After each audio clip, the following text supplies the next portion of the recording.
السلام عليكم ورحمة الله وبركاته.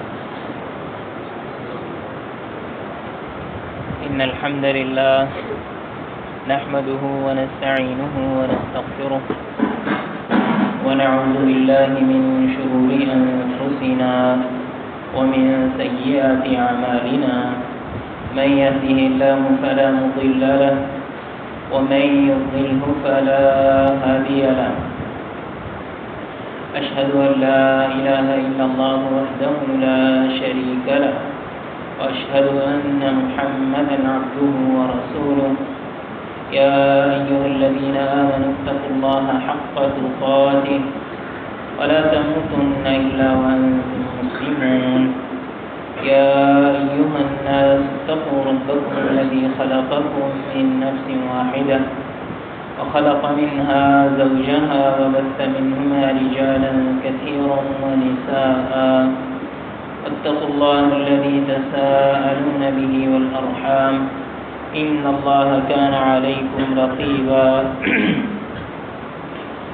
يا أيها الذين آمنوا اتقوا الله وقولوا قولا سديدا يصلح لكم أعمالكم ويغفر لكم ذنوبكم ومن يطع الله ورسوله فقد فاز فوزا عظيما.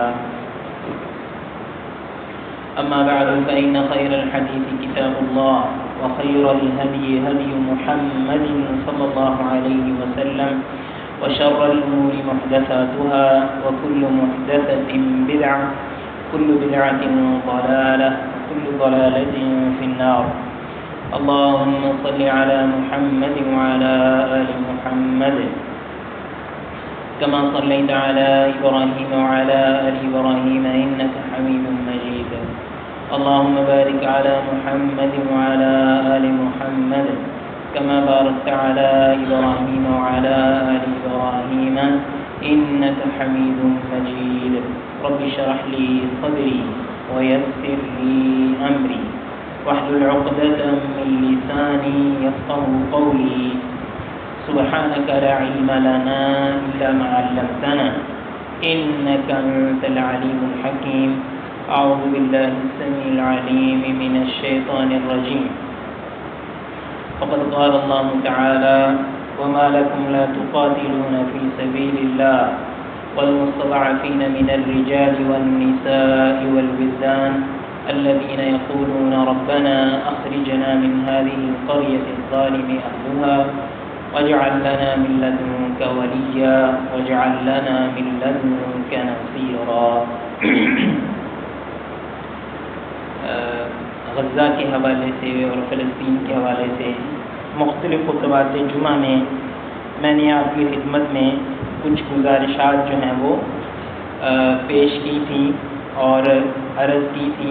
آپ کو پتہ ہے کہ غزہ کا جو معاملہ ہے اس میں فی وقت یہ صورتحال سامنے آئی ہے کہ فریقین جو ہیں ان کا آپس میں معاہدہ ہو گیا اور اس کو وہ امن معاہدے کا نام دیا جا رہا ہے اور یہ کہا جا رہا ہے کہ پوری دنیا نے مل کے ان کے درمیان جو ہے وہ جنگ بندی کروا دی.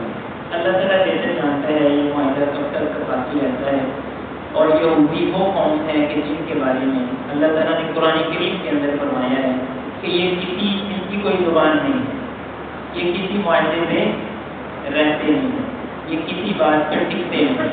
تو لہٰذا ہمیں اس معاہدے پہ کوئی زیادہ یعنی ہم اس پہ کوئی اعتماد نہیں کرتے یا ہم کو امید نہیں ہے, لیکن بعض لوگ پھر بھی ہم یہ سمجھتے ہیں کہ یہ جو معاہدہ ہے اس کی وجہ سے ہمارے مسلمان بھائی ہیں جن کے اوپر ظلم و ستم ہو رہا تھا تو اللہ تعالیٰ نے ان کے لیے وقتی طور پہ ایک آسانی کی. اچھا, اس حوالے سے بات یہ ہے کہ جب جنگ شروع ہوئی تھی تو اس وقت بھی ہم نے اس موضوع پر ڈسکس کیا تھا کہ بھائی جنگ شروع ہونی چاہیے تھی کہ نہیں ہونی چاہیے تھی, یا غزہ کے جو لوگ ہیں ان کو کیا کرنا چاہیے تھا کیا نہیں کرنا چاہیے. اب میں ایک چھوٹے سے موضوع کو ذکر کر کے ایک اور موضوع انشاءاللہ میں آپ کے سامنے ذکر کرنا چاہتا ہوں کہ یہ جو 2 سال جنگ رہی ہے, آپ کو پتہ ہے کہ اکتوبر 2023 میں یہ جنگ شروع ہوئی تھی. 7 اکتوبر 2023 کے اندر یہ سلسلہ شروع ہوا تھا اور اب تقریباً یہی 7-8 اکتوبر کو ہی یہ جو ہے سلسلہ دوبارہ ہوتا ہے. تو اس میں اگر دیکھا جائے تو کیا مسلمانوں کا فائدہ ہوا ہے یا نقصان ہوا؟ تو یاد رکھیے گا کہ مسلمان اگر اللہ تعالیٰ کے ساتھ وہ مخلص ہو اور اس کی نیت خالص ہو تو اس کا سب سے بڑا نقصان کیا ہوتا ہے کہ اس کی جان اس دنیا سے چلی جائے، وہ اس دنیا سے رخصت ہو جائے. لیکن اللہ تعالیٰ نے اس کو بھی سب سے بڑی کامیابی، اللہ تعالیٰ نے شہادت کو بھی مسلمان کے لیے سب سے بڑی کامیابی قرار دیا ہے. تو لہٰذا اگر ہم اس نقطۂ نظر سے دیکھیں تو آپ یہ سمجھتے ہیں کہ مسلمانوں کو اس میں کوئی نقصان، یعنی مسلمان کامیاب نہیں ہے اور مسلمانوں کے لیے اس کو کوئی خطرہ ہے. لیکن اگر دنیاوی اعتبار سے ہم دیکھیں تو مسئلہ یہ ہے کہ لاکھوں لوگ جو ہیں وہ زخمی ہوئے ہیں اور ہزاروں لوگ جو ہیں وہ ان کو شہید کیا گیا. اور تقریباً غزہ کا جو علاقہ ہے اور جس کے گرد محاصرہ رکھا گیا ہے وہ آبادی تقریباً کوئی 20 لاکھ کے ہوئی.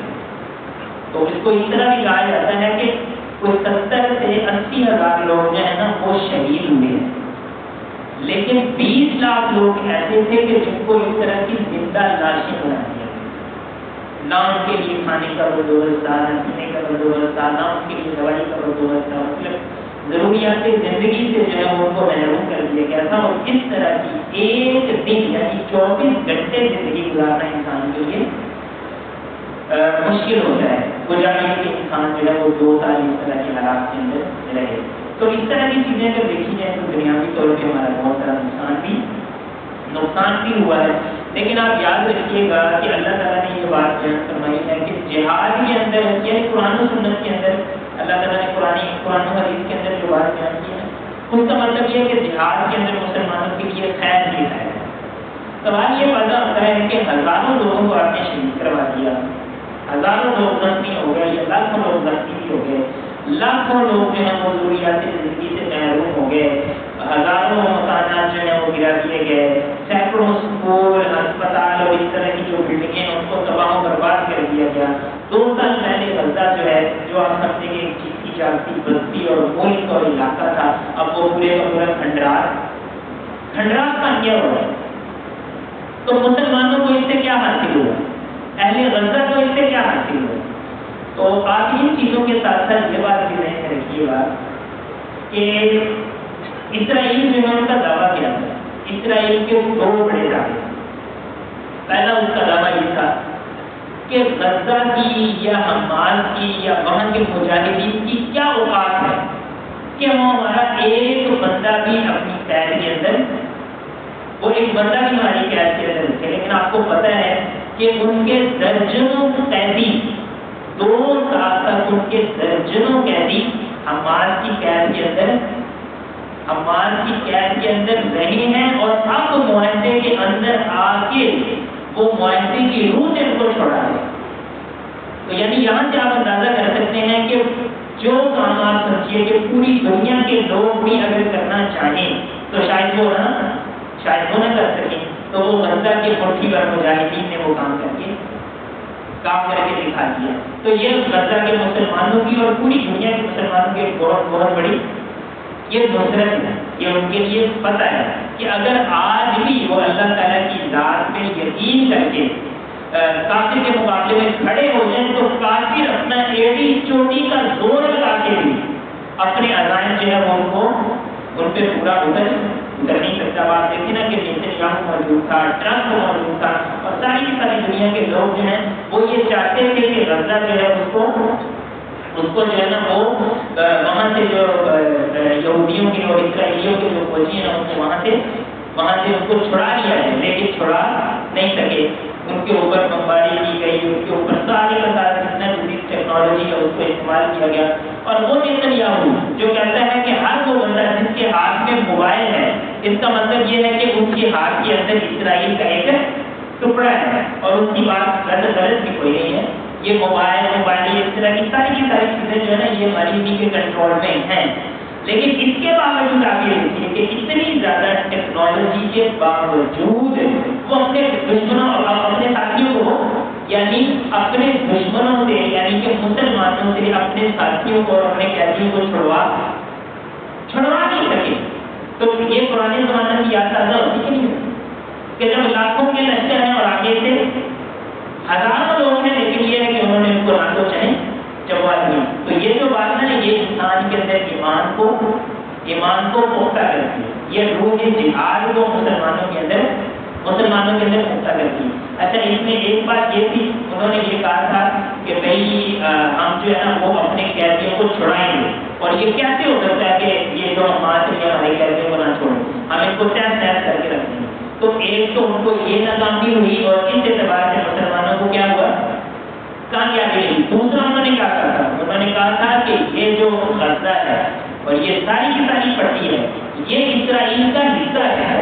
اور اس نے کہا کہ نہ صرف میں یہ والا حصہ چھڑاؤں گا، بلکہ اس سے آگے جو اس نے گریٹر اسرائیل کا ایک نقشہ کیا تھا، اس نے کہا تھا وہ بھی ساری کی ساری چیزیں میں دنیا کے سامنے ان پہ قبضہ کر کے دکھاؤں گا.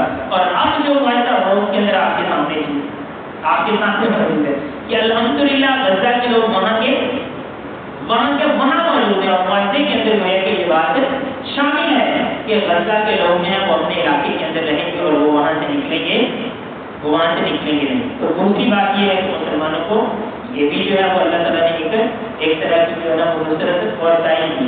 اور اوور آل جو ہے اس کے اندر ہمارا کیا فائدہ ہوا کہ اللہ تعالیٰ نے مسلمانوں کے ذہن میں یہ بات ڈالی ہے کہ ہم سب نے آپس میں اتحاد و اتفاق سے رہنا ہے. یہ بھی مسلمانوں کے لیے ایک بہت بڑی کامیابی. آپ مجھے یہ بتائیں نا کہ یہ سارے کے سارے جو فوائد ہیں یہ حاصل ہو سکتے تھے اگر غزہ والے لوگ جو ہیں وہ اگر غزہ کے لوگ نہ لڑتے تو کیا یہ فائدہ ہم حاصل کر سکتے تھے؟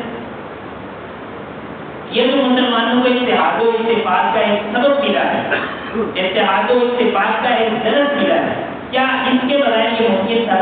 تو یہاں سے یہ بات سمجھ میں آتی ہے کہ جہاد کے اندر اللہ تعالیٰ نے خیر اور برکت رکھی ہوئی ہے. ہم میں سے بہت سارے نہیں، بلکہ میں ہمیشہ میری کوشش ہوتی ہے کہ کسی چیز کو مبالغہ نہ کیا جائے. ہم میں سے چند لوگ اس طرح کے موجود ہیں، وہ کہتے ہیں کہ آپ نے کیا کیا، 2 سال پہلے آپ نے جنگ شروع کی، اتنے لوگ آپ نے مروا کے آگے آپ نے پھر معاہدہ وہی ہے.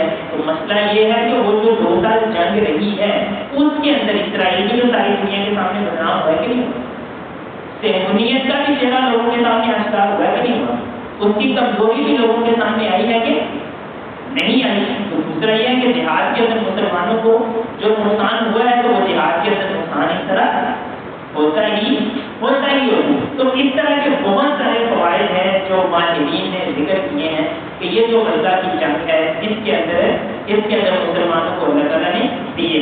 تو یہ ایک بات میں نے یاد رکھ کرنی تھی. ایک بات میں نے اور رکھ کرنی ہے کہ ظلم صرف غزہ کے اندر نہیں ہو رہا، بلکہ غزہ کے علاوہ بھی بہت ساری جگہیں ایسی ہیں کہ جہاں مسلمانوں کے اوپر ظلم ہو رہا ہے. اور یہ بات میں آگے آپ کے سامنے عرض کروں.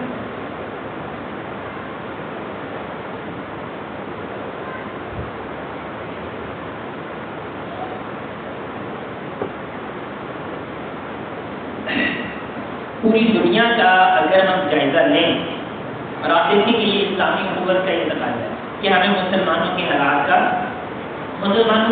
پتہ ہونا چاہیے. جیسا کہ ہم کہتے ہیں نا کہ آپس میں اتحاد و اتفاق ہونا چاہیے، فرقہ بازی نہیں ہونی چاہیے، پارٹی بازی نہیں ہونی چاہیے آپس میں ایک دوسرے کا. تو انہیں چیزوں میں سے ایک یہ بھی حصہ ہے کہ ہمیں پتہ ہونا چاہیے کہ ہمارے مسلمان بھائیوں کے کیا حالات ہیں. اور نبی کریم صلی اللہ علیہ وسلم باقاعدہ جمعے کے خطبے کے اندر اللہ کے رسول صلی اللہ علیہ وسلم مختلف قبیلوں کا ذکر کیا کہ فلاں قبیلے کی یہ صورتحال ہے، فلاں قبیلے کا کیا حال ہے، فلاں کو یہ کرنا چاہیے، فلاں کو یہ کرنا چاہیے. تو یہ ساری کی ساری جو چیزیں ہیں اس کا مطلب یہ ہے کہ ان چیزوں کو ہمیں ممبر سے بھی ذکر کرنا چاہیے. تو ہمارے یہاں غزہ کا اور الحمدللہ پوری دنیا کے اندر غزہ کا جو ایشو ہے نا وہ بڑا نمایاں ہوا ہے اور لوگوں کو پتہ چلا کہ غزہ کے لوگوں کے ساتھ جو ہے وہ ظلم و ستم ہو رہا ہے.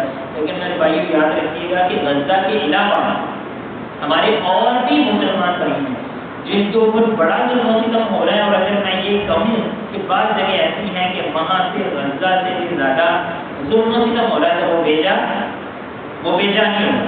اور اگر میں آپ سے پوچھوں کہ ان میں سے کون سی جگہ ہے تو آپ کے ذہن میں کوئی جگہ آتی ہے؟ غزہ کے علاوہ بھی کچھ علاقے ایسے ہیں کہ جن کے اوپر جہاں مسلمانوں کے اوپر بہت بڑا ظلم و ستم ہو رہا ہے. اور ان میں سے جس چیز کو میں یا جس جگہ کو میں سب سے پہلے ذکر کرنا چاہوں گا آپ کے سامنے وہ میرے بھائیوں چین کے جو پڑوسی علاقے ہیں یا چین کے جو ساتھ کی ریاستیں ہیں، یہ جو ترکمانستان یا ترکستان اس کو کہتے ہیں یا تاجکستان، اس طرح کے جو ملک ہیں، اور اس کے اندر ایک قوم ہے جس کو ایغور قوم کہتے ہیں۔ ایغور قوم نام کے جو مسلمان ہیں ان کے اوپر اتنا ظلم و ستم ہو رہا ہے، اگر ہم غزہ کو یعنی اس کو دیکھیں تو ہم غزہ کے ظلم و ستم کو بھول دیں، ان کے اوپر ظلم و ستم کیا ہو رہا ہے۔ اور اتفاق سے جو ہے نا وہ چیزیں مطلب ایسے میں نے دیکھنا شروع کی تو مطلب چیزیں اس طرح کے سامنے آئی ہیں کہ انسان حیران پریشان رہ جاتا ہے۔ وہاں مسلمانوں کو اذان دینے کی اجازت ہے، وہاں مسلمانوں کو السلام علیکم ورحمۃ اللہ وبرکاتہ کہنے کی اجازت نہیں ہے۔ اس کو کہتے ہیں اسلام کے شاعر، یعنی انہیں اسلام کے شاعر سے اتنا زیادہ ڈر ہے، وہ کہتے ہیں کہ آپ نے نہ اذان دینی ہے، نہ آپ نے نماز سب کے سامنے پڑھنی ہے، نہ آپ نے السلام علیکم کہنا ہے، نہ آپ نے قرآن پڑھنا ہے، نہ آپ نے درود پڑھنا ہے، آپ نے اس طرح کا کچھ بھی نہیں کرنا۔ تو آپ مجھے بتائیے کہ اسلام پیچھے رہ کے جاتے ہیں؟ اگر ان مسلمانوں نے اس طرح کا کوئی بھی کام نہیں کرنا تو پھر اسلام پیچھے کیا رہے گا؟ اس کا مطلب یہ کہ پھر تو کچھ بھی نہیں رہ جاتا۔ اور یہ باقاعدہ وہاں کے جو کچھ علماء کرام ہیں اور وہاں کی کچھ تحریکیں تھیں، اور ان کے ظاہر ان کی زبان تو ہمیں سمجھ نہیں آتی، عربی کے اندر میں نے کچھ ان کے انٹرویوز سنے اور کچھ ان کے میں بیانات پڑھے، تو انہوں نے بلا مبالغہ یہ بات کہی کہ اگر ہم ان لوگوں کے سامنے السلام علیکم ورحمۃ اللہ وبرکاتہ اور وعلیکم السلام ورحمۃ اللہ وبرکاتہ بھی کہہ دیں تو وہ یہ سمجھیں گے کہ یہ سب سے بڑی دہشت گردی یہاں پہ ہو رہی ہے۔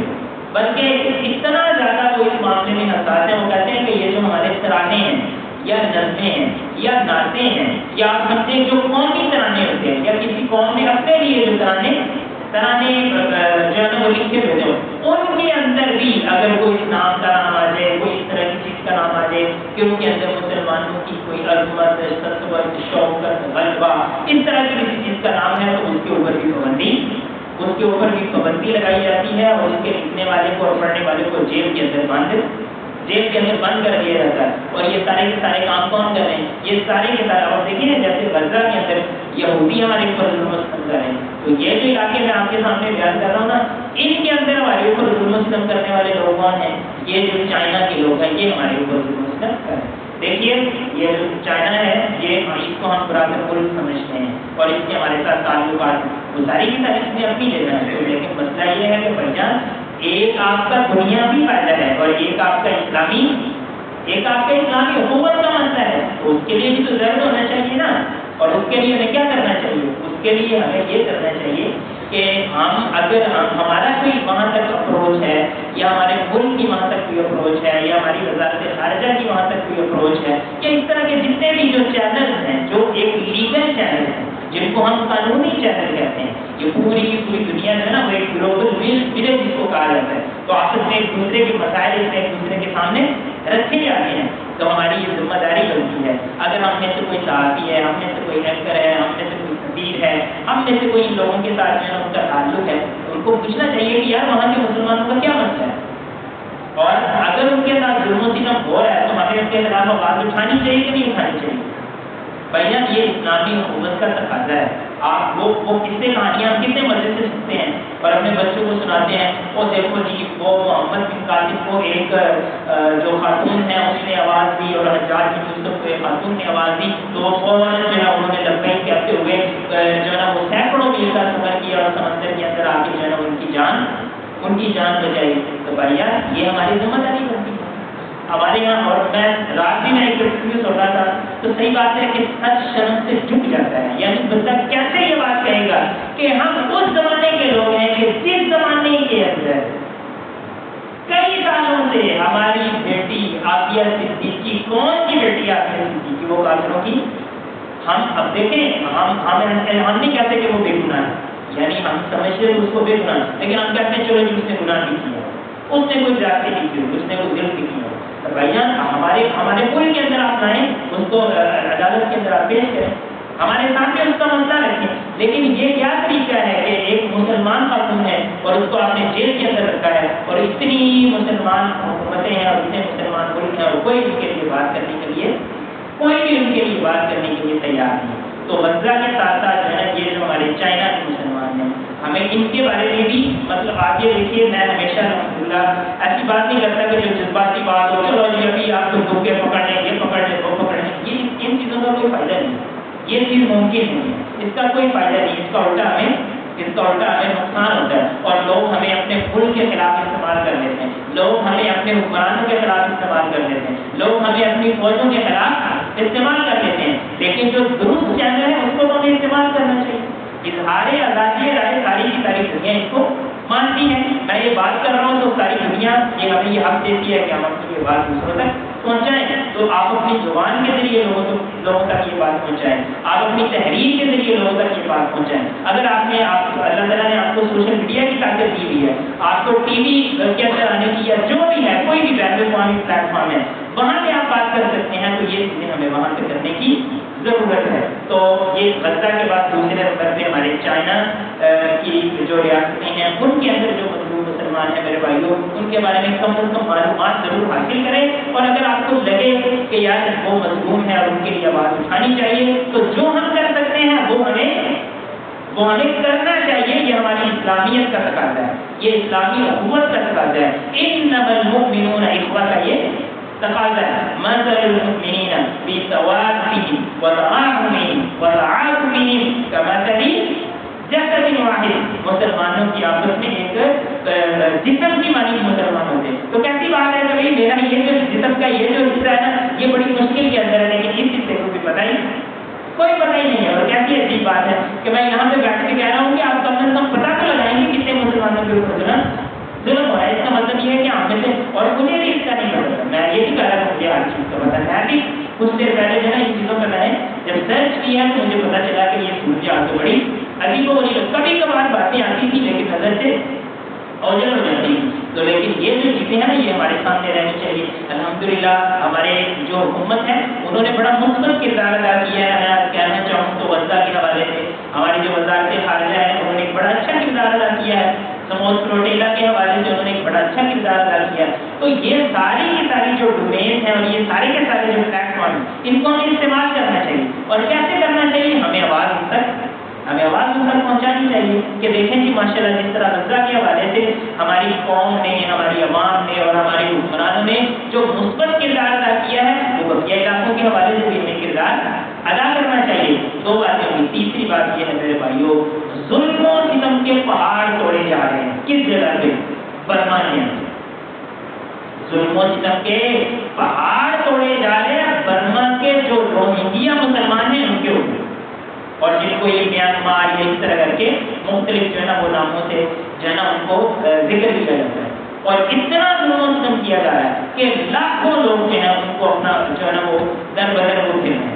کوئی جو ہے نا وہ سعودیہ کے اندر, وہاں برما کے بڑے لوگ موجود ہیں, سعودیہ کے اندر بہت سارے برمی لوگ موجود ہیں. تو وہ کیوں ہیں؟ کیونکہ ان کے اپنے ملک کے اندر ان کے لیے رہنا مشکل ہے.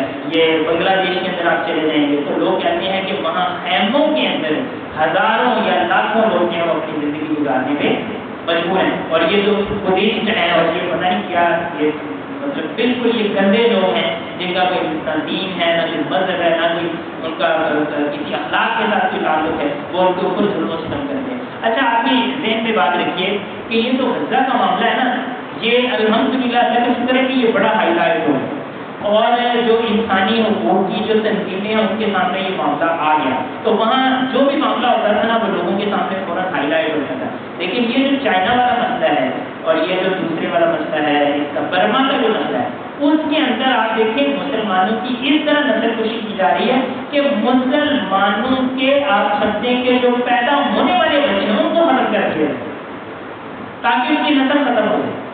اور کچھ ایسے ہیں کہ جو بچے پیدا ہو جاتے ہیں تو ان کو پیدا ہوتے ہی ان کے والدین سے چھین لیا جاتا ہے تاکہ ان کی برین واشنگ کی جائے, تاکہ جو ہے نا وہ ان کا ذہن سازی اس طرح کر کے کی جائے کہ وہ مسلمانوں کے گھروں میں پیدا ہونے کے باوجود مسلمانوں کے کیا ہوں, مسلمانوں کے خلاف ہوں. تو میرے بھائیوں اگر چائنا کے اندر یہ صورتحال ہے, برما کے اندر یہ صورتحال ہے, تو اتنے سارے جو ہمارے اسلامی ممالک ہیں, ہمارے اتنے سارے جو علماء ہیں, ہمارے اتنے سارے جو حکمران ہیں, ہماری اتنی زیادہ جو فوجیں ہیں ماشاءاللہ, ہمارے اتنے بڑے بڑے دانشور ہیں, ہمارے اتنے بڑے بڑے فیلسوف ہیں. اب مطلب آپ ایک طرف سے دیکھیں تو اللہ تعالیٰ نے مسلمانوں کو بڑی نعمتوں سے بڑی نعمتوں سے نوازا ہے. تو دیکھنا یہ چاہیے نا کہ ان مظلوم مسلمانوں کے لیے ہم کیا کریں.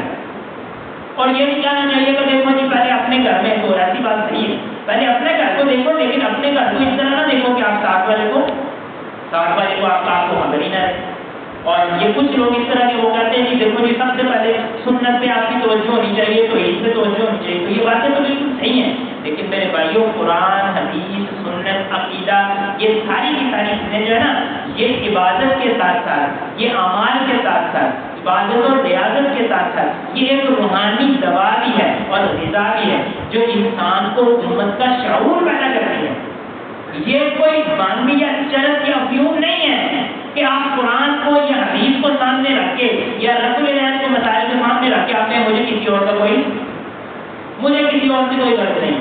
پائیا میرے کو وہ دوسرا تو وہ بڑی رحم نہیں کرتا جی، بالکل جی اس نے گاڑی کٹوائی ہوئی ہے، دیکھو جی وہ تو ان کے اندر یہ اللہ کے بندے کو مسلمان ہے کہ نہیں ہے. تو مسلمانوں کے ساتھ آپ کو ہمدردی ہونی چاہیے کہ نہیں ہونی چاہیے.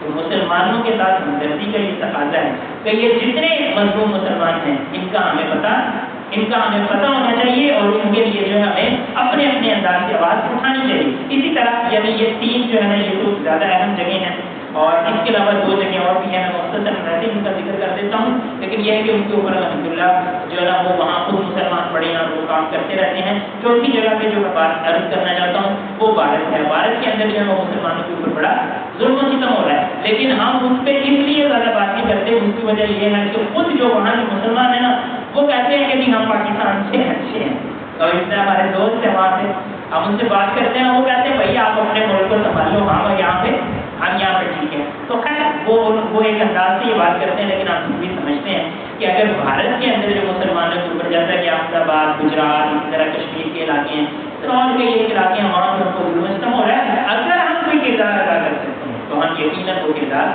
ضرور ادا کریں گے. اگر کہ ہمیں یہ کہا بھی جائے کہ لو جی آپ اپنے کام سے کام رکھو، اس کی وجہ یہ ہے کہ ہم کسی کے کہنے کو یہ نہیں سمجھتے، ہم اس کو ایک دین کا حصہ سمجھتے ہیں. چوتھی بات ہوگی، چوتھی جگہ ہوگی. اور پانچویں جو جگہ ہے یعنی 5ویں نمبر پہ وہ یورپ جو ہے وہ اوور آ رہا ہے کہ وہاں جو ہے وہ بہت سارے بڑے مسلمان جو ہے وہ اسلامو فوبیا یعنی جن کافروں کو اسلامو فوبیا ہے وہ ان کا شکار ہو رہے ہیں. کبھی ان کے پردے کے اوپر پابندی ہے، خواتین کے پردے کے اوپر پابندی ہے، کبھی داڑھی کے اندر جو ہے نا انہیں دہشت گرد نظر آتے ہیں، کبھی کوئی شلوار ٹپنوں سے اوپر کر رہے ہیں، ان کو لگتا ہے کہ شاید یہ کوئی ساموں کے لازم کا ساتھی ہمارے پاس آ گیا اور یہاں پہ اچانک یہ آگے بم پھوڑ دے گا. تو مسئلہ یہ ہے کہ جو دہشت گرد ہیں، جو دہشت گردی کرنے والے ہیں، آپ ان کا ناطقہ بند کریں. ہمارے اپنے ملک کے اندر جو ہے نا ان کے خلاف جو ہے نا وہ کارروائیاں کی جا رہی ہیں. اور یہ بات میں یہاں پہ عرض کر دیتا ہوں کہ دیکھیں یہ افغانستان جو ہے جب امریکہ کے یہ ظلم و ستم سے آزاد ہوا تھا ہم نے بڑی خوشیاں منائی اور لوگوں نے ہمیں کہا کہ دیکھو جی وہ تو دیوبندی ہیں تو تم بڑی خوشیاں منا رہے ہو، تو کل تو ہمیں پتہ چل جائے گا. تو میں نے تو کہا ایسے ہی ہوئی ہے. اب افغانستان جو ہے وہ ہمارے خلاف استعمال ہو رہا ہے، اور جو TTP کے دہشت گرد ہیں اور جو راک ایجنٹ ہیں وہ افغانستان کی زمین استعمال کر کے ہمیں نقصان پہنچا رہے ہیں. لیکن یہ ہے کہ الحمدللہ ہم اس دہشت گردی کے خاتمے میں اپنے حکمرانوں کے ساتھ اپنی افواج کے ساتھ ہم یہ نہیں کہیں گے کہ لوگ آپ دہشت گردوں کو تم مارے، لوگ جنہوں نے جو داڑھی رکھی ہوئی ہے، لوگ وہ تو نماز پڑھنے والے ہیں، وہ تو یہ کرنے والے. مسئلہ یہ ہے کہ جو مظلوم مسلمانوں پہ حملے کرتا ہے، جو افواج کے اوپر حملے کرتا ہے، ہم کبھی بھی اس کی حمایت نہیں کر سکتے. تو اسی طرح یورپ کے اندر اگر کوئی دہشت گردی کا معاملہ کرتا ہے تو ہم اس کی کبھی بھی حمایت نہیں کرتے. لیکن اس داڑھی سے آپ کو کیا تکلیف ہے؟ آپ کو قرآن سے کیا تکلیف ہے؟ آپ کو رب العزت سے کیا تکلیف ہے؟ آپ کو نماز سے کیا تکلیف ہے؟ آپ کو ان معاملات سے کیا تکلیف ہے؟ تو یہ جتنے بھی مسلمان ہیں میرے بھائیوں، ان کے مسائل کو ہمارے ذہن میں رکھنا چاہیے اور ان کے لیے ہم جو بھی کر سکتے ہوں ہمیں کرنا چاہیے. اللہ تعالیٰ سے دعا ہے کہ اللہ تعالیٰ ہمیں توفیق عطا فرمائے. آمین وآخر دعوانا ان الحمد للہ رب العالمین.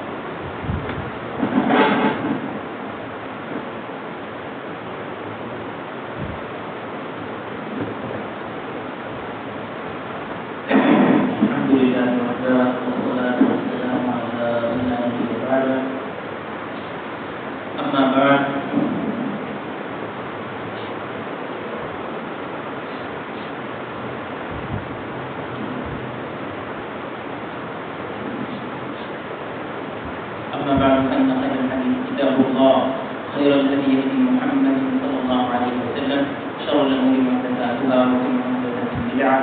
بدعة ضلالة وكل ضلالة في النار. اللهم صل على محمد وعلى آل محمد كما صليت على إبراهيم وعلى آل إبراهيم إنك حميد مجيد.